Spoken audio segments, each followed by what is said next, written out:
You won't believe what it took for them to find each other, and what it's taking to stay together now. He was a Hollywood heartthrob, once sleeping in a beat-up Volkswagen behind a 7-Eleven, whispering Shakespeare to himself just to keep a dream alive. She was a girl from Brooklyn, too unconventional for the stage, too bold for her time, yet too extraordinary to ignore. They weren't just stars, they were survivors. And together, James Brolin and Barbra Streisand have created one of the most quietly powerful love stories Hollywood's ever seen. But now, in the quiet shadows of their golden years, they're facing a challenge more intimate and painful than any role or performance ever demanded. James Brolin, who once needed 3 proposals to finally get a yes from Barbra, has stepped away from work entirely. No dramatic announcement. Just a quiet, firm, "I can't commit to anything right now." Why? Because the woman he loves needs him. And love, real love, means staying, especially when it's hardest. Their finances, which were always kept separate, out of mutual respect, are now one. Not because of convenience, but necessity. Medical bills are stacking. And for the first time in decades, even that symbolic boundary is gone. They celebrated 25 years of marriage just last year. But now, they're facing the real test of forever. Before they were icons, they were broken. And that's where this story really begins. James Brolin was born in Los Angeles during a brutal July heat wave in 1940. A sweltering 103 degrees. His real name? Craig Kenneth Brolin. His dad, Henry, was a strict, no-nonsense contractor who ran the family like a military barracks. At age 4, James was already on a chore chart. No bedtime stories. No cuddles. Just duty and expectations. His mom, once a film extra herself, buried her Hollywood dreams so deep that she couldn't even recognize them in her son. Encouragement? Didn't exist. At 7, James got hit with a severe asthma attack that landed him in the hospital for 45 lonely days. No visitors. Just cold walls and the sound of his own struggling breath. It wasn't just the illness that hurt, it was the isolation. But that pain, it planted something in him. A fire. A need to endure. By 9, he rebuilt his father's broken wristwatch. Teachers called him gifted, but it wasn't gadgets that saved him, it was film. In 1955, he saw James Dean in East of Eden. That performance hit him like a lightning bolt. For 6 months, he rode his bike 17 miles every weekend to mimic Dean in Griffith Park, whispering lines to squirrels and shadows. He made 24 silent films with the neighborhood kids using an 8mm camera he bought with paper route money. But when James Dean died, Brolin went silent for 11 days. No talking. Just grief. His drama teacher sent one of his films to UCLA without telling him. It got noticed, an honorable mention from Rebel Without a Cause director Nicholas Ray. That moment cracked the door open just a bit. But walking through it? That would take years. Hollywood didn't welcome James Brolin with open arms. He lived in his car. Ate cold beans. Slept in the back seat and whispered, "Is anyone out there?" into the dark. He got background work. Got cut. He was told, "You're not what we're looking for," more times than he could count. At one point, he begged a producer for the half of his paycheck he hadn't received. The guy refused. James left, tears in his eyes. But he didn't quit. He studied Brando Eastwood. Practiced in mirrors, behind dumpsters and parking lots. A janitor at Universal saw him reciting Shakespeare and passed his name along. One screen test. One chance. That led to a role in Marcus Welby, MD, and eventually an Emmy. That statue wasn't just an award, it was a monument to every sleepless night, every locked door, every whispered prayer in the backseat of that car. But fame, as always, came with a price. At his peak, Brolin's face was on every magazine. But behind closed doors, his first marriage was falling apart. His son barely recognized him. "I was building a career," he once said, "and losing my family." Success echoed, but it didn't satisfy. He buried himself in work, terrified of disappearing. The pressure to stay relevant? Crushing. He took roles that mirrored his chaos. Skyjacked. Westworld. The Amityville Horror. Even a goofy cameo in Pee-wee's Big Adventure. But it was Hotel that gave him creative stability. He directed. He found footing. Not just in his career, but in himself. And then, Barbra. Now her journey? That's its own hurricane.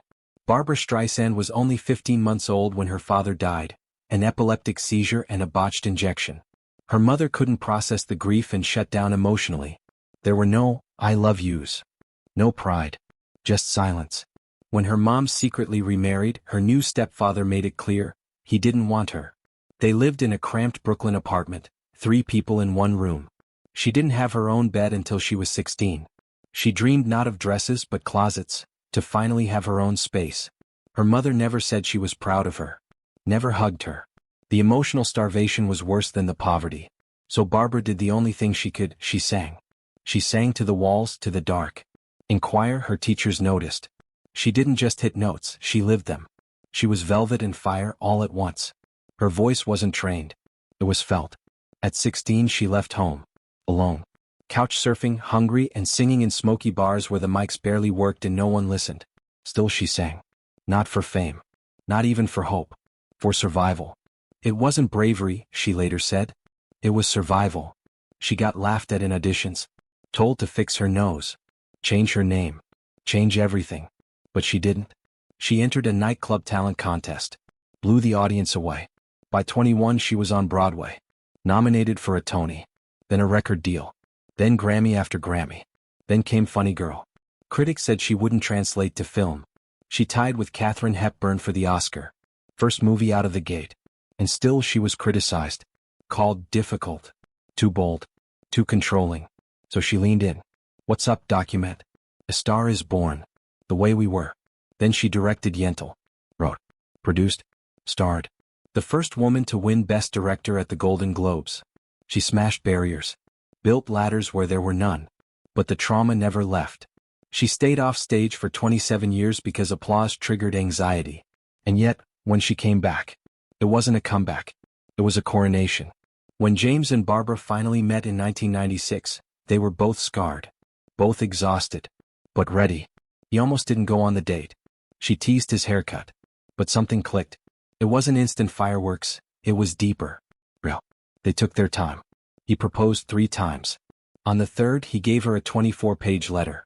She said yes. In 1998, they got married in an intimate $1.4 million ceremony that wasn't about glitz, it was about peace. For James, something changed. He finally slept.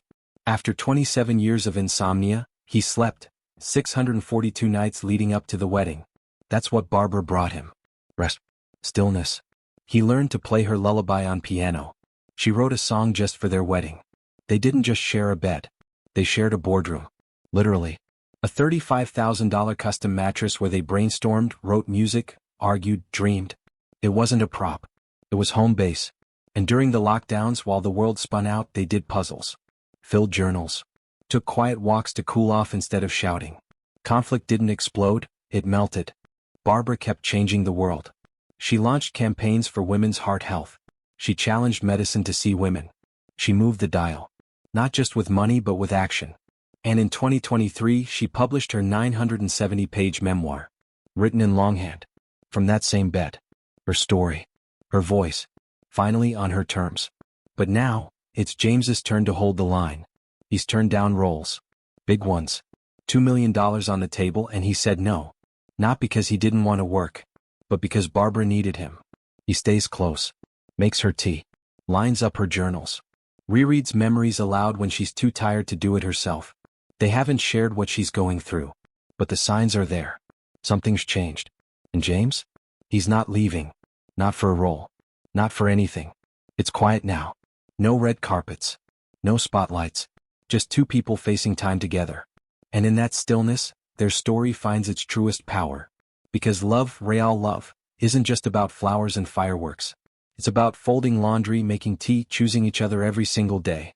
Even when things get hard. Especially when they get hard. So maybe their journey didn't start with perfection. But it ends with purpose. They didn't just grow old together. They grew closer. And maybe, that's what we all hope for deep down. Not a love that's loud. But one that lasts. If this story moved you even half as much as it did us, let us know. Share your thoughts. Have you witnessed a love that deepens with time? Drop your story in the comments. And if you believe in this kind of rare, enduring love, hit like. Maybe even subscribe, for more stories that remind us what really matters. Because in a world of fleeting things, this love? It's eternal.